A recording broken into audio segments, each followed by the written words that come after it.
Nous allons vous parler du livre non canonique d'Abraham qui a grandi dans une société polythéiste. Son père était Térakh, fabriquait des idoles.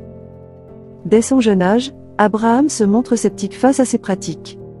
Un épisode clé est la confrontation d'Abraham avec son père au sujet des idoles.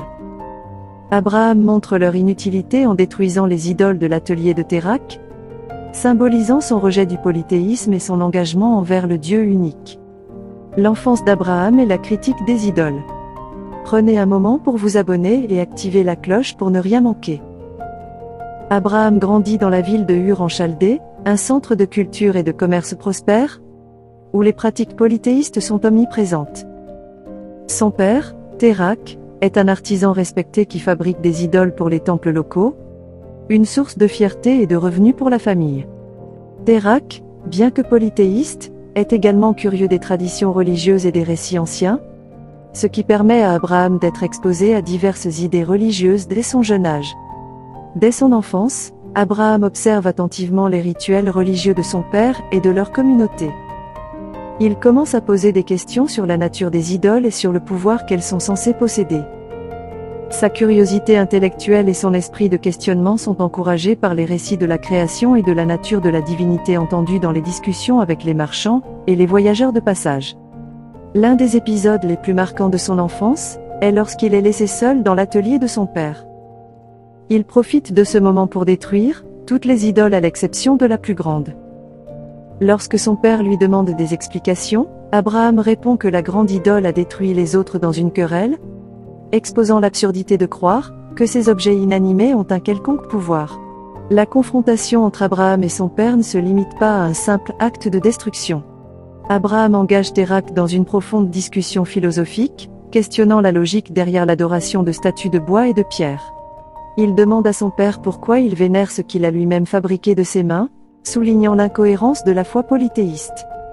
Bien que furieux, Térakh est également ébranlé par les paroles de son fils.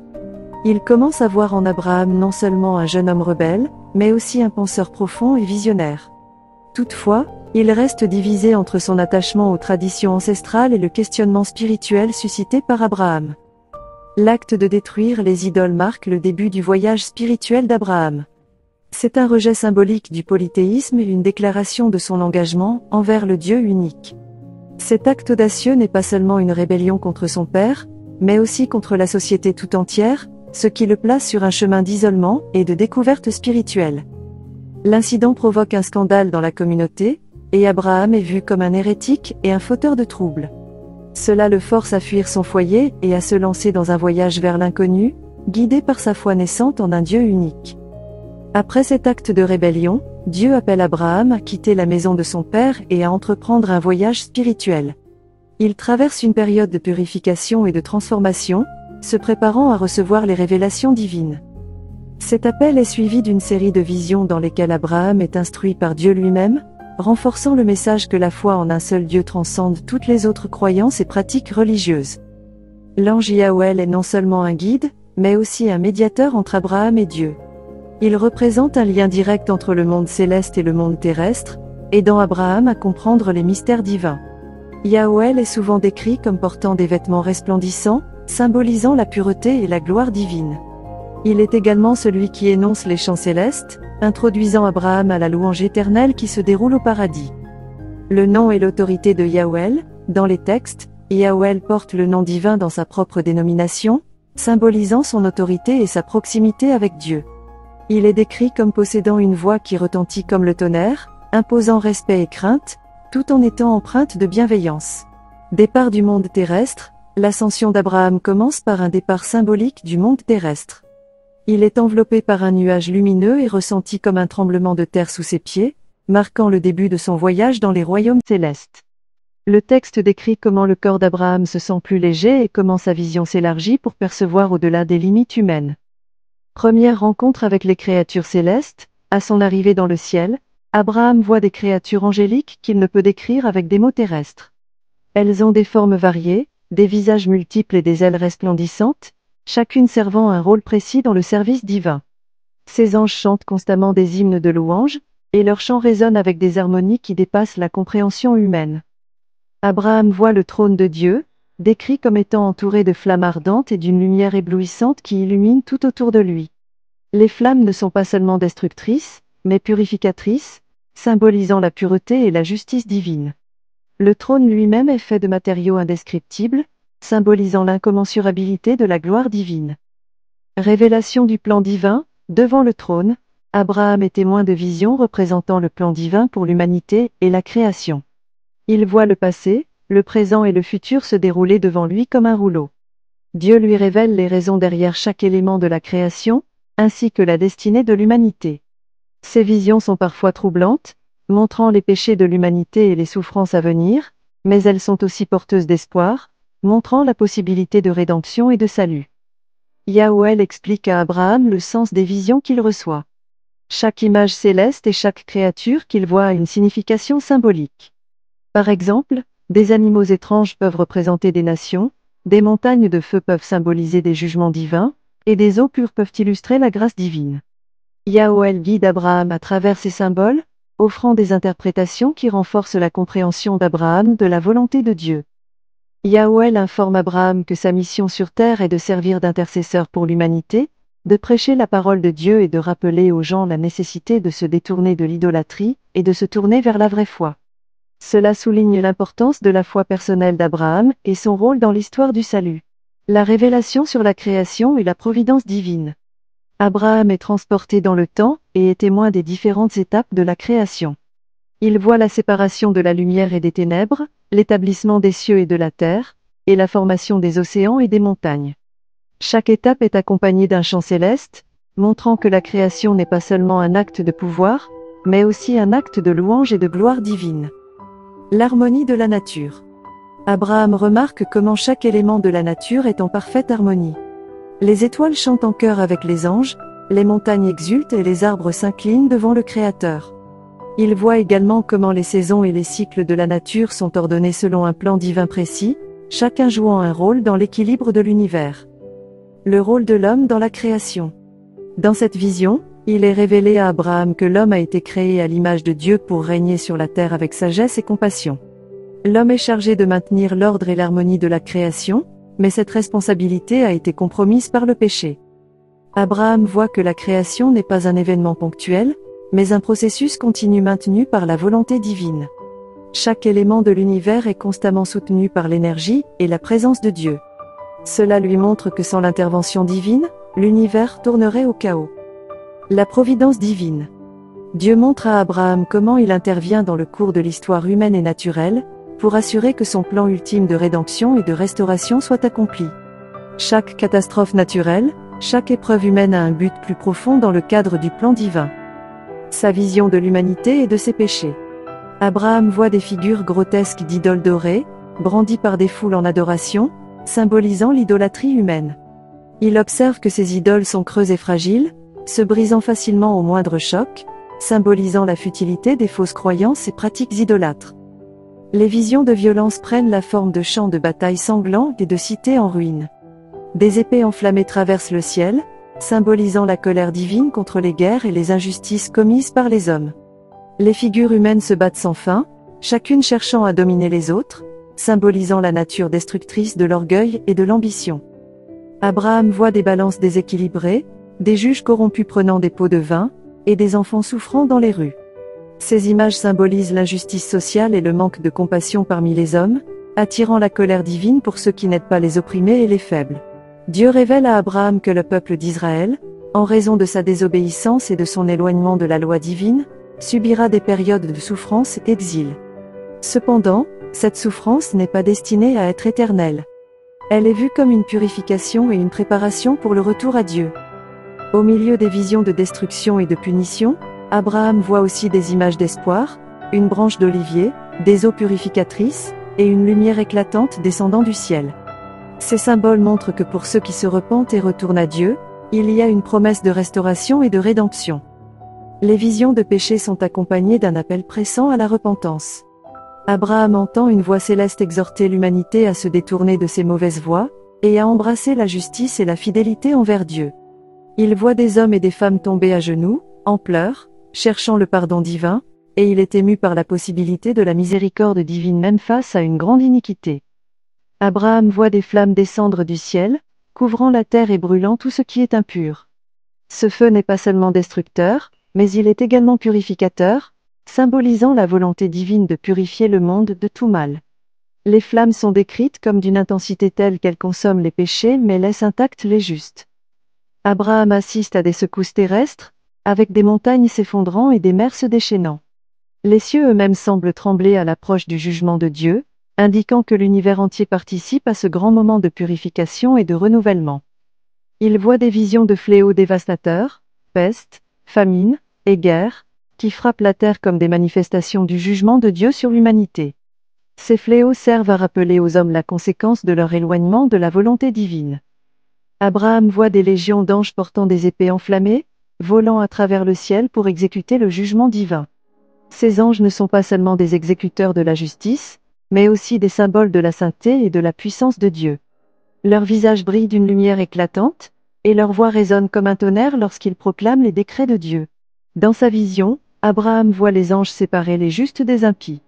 Les justes sont conduits vers une lumière douce et apaisante, tandis que les impies sont laissés dans les ténèbres, symbolisant la séparation éternelle de ceux qui ont suivi la volonté de Dieu et ceux qui l'ont rejetée. Cette scène souligne la justice inébranlable de Dieu et l'importance du choix moral. Les anges portent également des livres dans lesquels sont inscrits les noms des justes et les actions des impies. Abraham voit chaque personne jugée selon ses œuvres, et les livres sont ouverts devant le trône de Dieu, symbolisant la transparence et l'équité du jugement divin. Après la destruction, Abraham voit une nouvelle terre se former, belle et pure, exempte de toute corruption. Cette terre est un lieu de paix où la justice et la droiture règnent. Les animaux vivent en harmonie, les plantes fleurissent abondamment, et il n'y a plus de douleur ni de souffrance. Cela représente le renouvellement de la création sous l'autorité de Dieu. Sur cette nouvelle terre, Abraham voit des peuples de toutes nations se rassembler pour adorer Dieu d'une seule voix, symbolisant la réconciliation ultime de l'humanité avec le Créateur. Il voit des visages rayonnants de paix et de joie, représentant la plénitude de la vie dans la présence de Dieu. Abraham apprend que ce nouvel ordre mondial sera gouverné par les lois de la justice divine. Il voit un trône de lumière d'où émanent la sagesse et la bienveillance, et il est révélé que ceux qui sont fidèles à Dieu régneront avec lui dans ce royaume de paix éternelle. Dans ce royaume, il n'y a plus de manque ni de pauvreté. Les rivières d'eau pure coulent à travers des champs fertiles, et des fruits mûrs pendent des arbres pour que tous puissent en profiter. Ce tableau d'abondance symbolise la plénitude des bénédictions divines pour ceux qui ont persévéré dans la foi. Abraham voit des enfants assis au pied des sages, apprenant les voies de Dieu, symbolisant une ère de connaissance divine et de compréhension spirituelle. Les enseignements divins deviennent la norme, et chaque être humain vit en harmonie avec la volonté de Dieu. Abraham voit dans sa vision un Messie dont la naissance est entourée de signes célestes. Il est décrit comme venant d'une lignée royale, avec une origine marquée par une intervention divine, symbolisant sa mission sacrée de sauver Israël. Ce chef est doté de sagesse divine et de pouvoir, étant choisi par Dieu pour mener Israël vers une nouvelle ère de paix et de prospérité. La vision montre plusieurs signes annonciateurs de la venue du Messie. Une étoile brillante apparaissant dans le ciel, des événements naturels extraordinaires tels que des tremblements de terre et des éclipses, et des prophètes annonçant l'arrivée imminente de ce Sauveur. Ces signes sont interprétés comme des indices de l'intervention directe de Dieu dans l'histoire humaine. Le Messie est représenté non seulement comme un roi puissant, mais aussi comme un souverain juste et compatissant qui gouvernera avec équité. Il se distingue par sa capacité à comprendre la souffrance humaine, et à offrir des solutions basées sur la justice divine et la miséricorde. Il rassemble le peuple d'Israël avec des paroles de réconfort et d'espoir, apportant une vision de rédemption à travers la foi et l'obéissance à Dieu. Le rassemblement des exilés. Abraham voit le Messie rassembler les exilés d'Israël dispersés aux quatre coins du monde. Sous sa direction, ils retournent à leur terre promise, non pas comme un acte politique, mais comme une rédemption spirituelle. Ce retour est accompagné de chants de joie et de gratitude, symbolisant la restauration de la relation d'Israël avec Dieu. Les frontières se brisent, et toutes les tribus d'Israël se réunissent dans une unité renouvelée. Dans sa vision, Abraham voit la reconstruction d'un temple glorieux à Jérusalem, plus splendide que le premier. Ce temple devient le centre spirituel du monde, un lieu où toutes les nations viennent adorer le Dieu d'Israël. La lumière divine rayonne du temple, symbolisant la présence continue de Dieu parmi son peuple. Les nations affluant à Jérusalem, non pas pour conquérir, mais pour apprendre les voies de la paix et de la justice. Le règne du Messie n'est pas limité à Israël seul. Il s'étend aux nations. Abraham voit des représentants de toutes les nations venir à Jérusalem pour recevoir les bénédictions de Dieu, affirmant le rôle d'Israël en tant que lumière pour les nations. Ce passage souligne l'idée que la rédemption d'Israël a un effet global, transformant non seulement le peuple élu, mais aussi le reste du monde. Avec l'arrivée du Messie, toutes les guerres cessent, et les instruments de guerre sont transformés en outils d'agriculture. Cela symbolise une ère de paix universelle où la violence n'a plus de place, et les nations vivent en harmonie sous l'autorité de Dieu. Le désert fleurit, et la terre produit en abondance, montrant une prospérité divine que seul un règne sous Dieu peut apporter. Un enseignement divin universel. Le Messie introduit une ère de connaissance divine, où la Torah et les lois de Dieu sont enseignées et comprises par tous. La sagesse divine devient accessible à toutes les nations, et la vérité de Dieu est reconnue universellement. Les enfants et les adultes, de toute langue et culture, apprennent ensemble dans une unité spirituelle, guidés par l'exemple du Messie. Le triomphe sur le mal. Abraham voit que, sous le règne du Messie, tout mal est éliminé. Le péché et l'injustice n'ont plus de pouvoir, et Satan est enchaîné, symbolisant la victoire totale du bien sur le mal. Les justes vivent sans crainte, et les voies de Dieu sont pleinement connues et respectées. Enfin, Abraham voit que le règne du Messie entraîne une transformation des cœurs des hommes. Un nouvel esprit de compassion, d'amour et de justice imprègne l'humanité. Il est prophétisé que sous ce nouvel ordre divin, le cœur de pierre de l'humanité est remplacé par un cœur de chair, sensible aux voies de Dieu. Le retour d'Abraham à la réalité après ses visions célestes est marqué par une profonde transformation intérieure. Cette expérience spirituelle l'a non seulement renforcé dans sa foi, mais a également approfondi sa compréhension des mystères divins. Abraham, ayant été témoin de la grandeur et de la majesté de Dieu, se sent désormais investi d'une mission sacrée pour transmettre ces vérités aux générations futures. Un engagement renouvelé. Abraham se voit comme un témoin privilégié des révélations divines, et devient un messager fervent de la volonté de Dieu. Son engagement envers la mission divine est plus fort que jamais, car il comprend l'importance de la justice, de la foi et de la rédemption pour le bien-être spirituel et moral de l'humanité. Il se prépare à partager son expérience pour guider son peuple, et promouvoir les enseignements divins. Le texte conclut sur une note d'espoir, soulignant que même dans les moments les plus obscurs de l'histoire humaine, la lumière de la foi et de la justice ne sera jamais éteinte. La vision d'Abraham rappelle au lecteur que la fidélité à Dieu et la pratique des vertus morales conduisent à la rédemption et à la restauration. Ce message est une source de réconfort pour ceux qui traversent des épreuves, leur offrant la promesse d'une délivrance future. La conclusion renforce l'idée que, malgré les injustices et les souffrances présentes dans le monde, la justice divine finira par prévaloir. Les actions humaines sont reconnues par Dieu, et chaque effort pour vivre selon ses lois est pris en compte dans le grand dessein divin. Cette assurance inspire les croyants à poursuivre leurs efforts pour vivre une vie juste et pieuse. L'Apocalypse d'Abraham offre une profonde réflexion sur la nature de la foi véritable. Elle démontre que la foi n'est pas seulement une croyance superficielle, mais une relation dynamique et transformative avec Dieu. Cette foi doit être fondée sur une compréhension profonde des révélations divines, et une conformité sincère aux principes divins. Le texte met en avant l'importance cruciale de la pureté spirituelle dans la relation avec Dieu. La purification d'Abraham et sa séparation des idoles symbolisent la nécessité de se débarrasser des influences négatives, et de cultiver une vie centrée sur la vérité divine. Cette pureté est essentielle pour recevoir la révélation, et vivre en accord avec les intentions divines. L'Apocalypse d'Abraham illustre comment les actions humaines ont des répercussions sur la relation avec Dieu, et sur l'état du monde. Les péchés et les injustices attirent la colère divine, et leurs effets sont visibles dans les souffrances humaines et les troubles mondiaux. Le texte souligne que les actions des individus et des nations sont jugées par Dieu, et leurs conséquences peuvent influencer la destinée collective. Le texte encourage les lecteurs à la repentance sincère comme voie vers la réconciliation avec Dieu. Il offre un appel puissant à reconnaître ses fautes, à demander pardon, et à changer de voie pour aligner sa vie avec les lois divines. La repentance est présentée comme une opportunité de transformation personnelle et de restauration spirituelle, menant à la rédemption et à la paix intérieure. Les enseignements de l'Apocalypse d'Abraham inspirent les croyants à vivre de manière éthique, à promouvoir la justice, et à cultiver une vie de foi active. En intégrant ces principes dans la vie quotidienne, Les individus contribuent à construire une communauté et un monde plus juste et pieux. Vision d'un avenir meilleur. La vision d'un avenir restauré sous la direction du Messie encourage les croyants à travailler pour un monde meilleur, tout en gardant l'espoir d'une transformation divine future. Cette perspective donne un sens et un but à leurs efforts et leurs luttes, les incitant à persévérer avec foi et espoir. Voilà, c'est tout, merci et à bientôt.